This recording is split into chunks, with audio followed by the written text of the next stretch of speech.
Hey guys, it's Finn here from Kibble Sports. Today we're going to go over how to mount a scope on a rifle. Obviously you'll need a set of rings to suit the scope. So we've got some Warne rings here, Meopta scope, and our base is already on our rifle. So we've got cross-lock rings, 30mm to suit the 30mm scope. We're just going to go over how to set them up. So these cross-lock rings always have their cross-lock on the bottom here. That slots into the groove in the base there.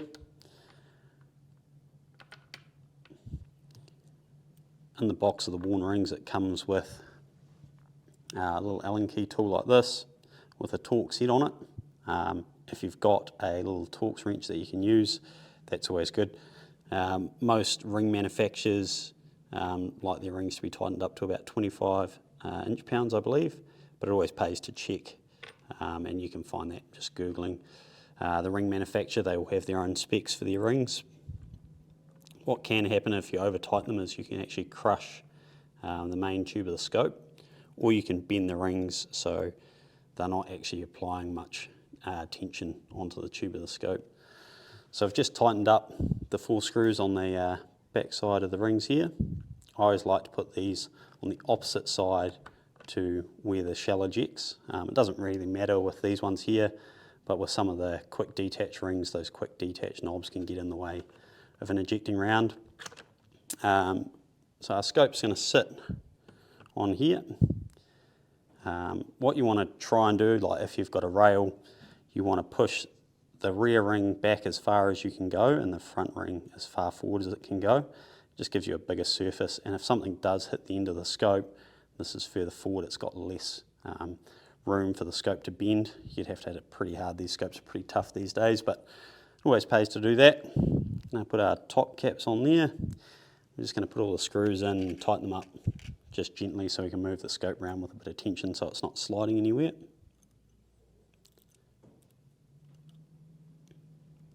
So we've just nipped up the 8 screws on top of the rings here.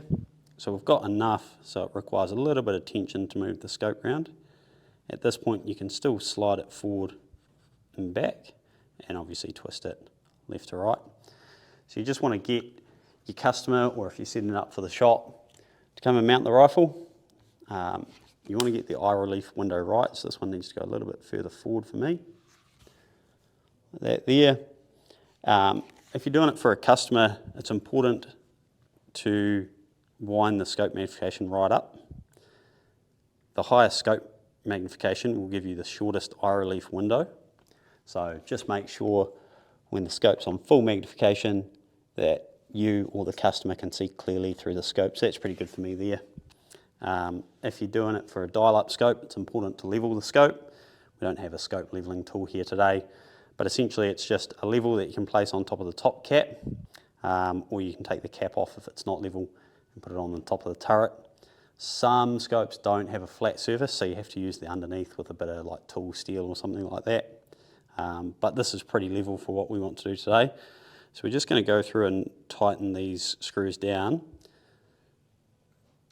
I like to go in a cross pattern,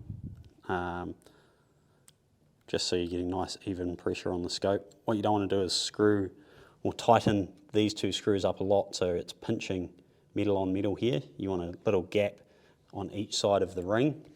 So you can see quite a good gap on this side and a small gap on this side. So we probably need to back these off just a fraction and tighten this side up. So maintaining even pressure on each side of the ring. So gap there and a gap there. So once you've got it to that point, you can tighten them all the way up. And this is where you'd set your torque wrench to about 25 inch-pounds. I'm just going to do it by feel today, remembering not to crank them up too tight because we don't want to damage the scope or the rings. So again, in the front ring, just alternating sides.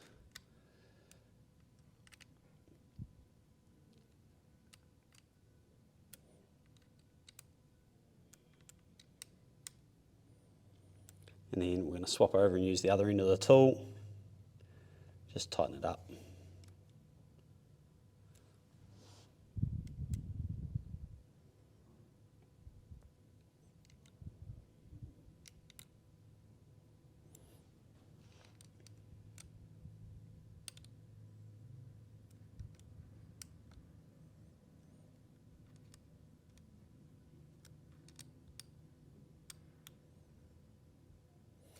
One thing, once you've got the scope mounted like this, we've checked if the scope's level and it's got a decent eye relief for us. You always want to check that you've got the right height rings so you can still use the bolt. This one's got a chamber flag in so we can't close the bolt, but it's going to eject and do everything properly. The other thing is we want to make sure we've got enough room on the front there so the barrel of the scope's not hitting the barrel of the rifle. So these here are mediums and they seem to do the job pretty well.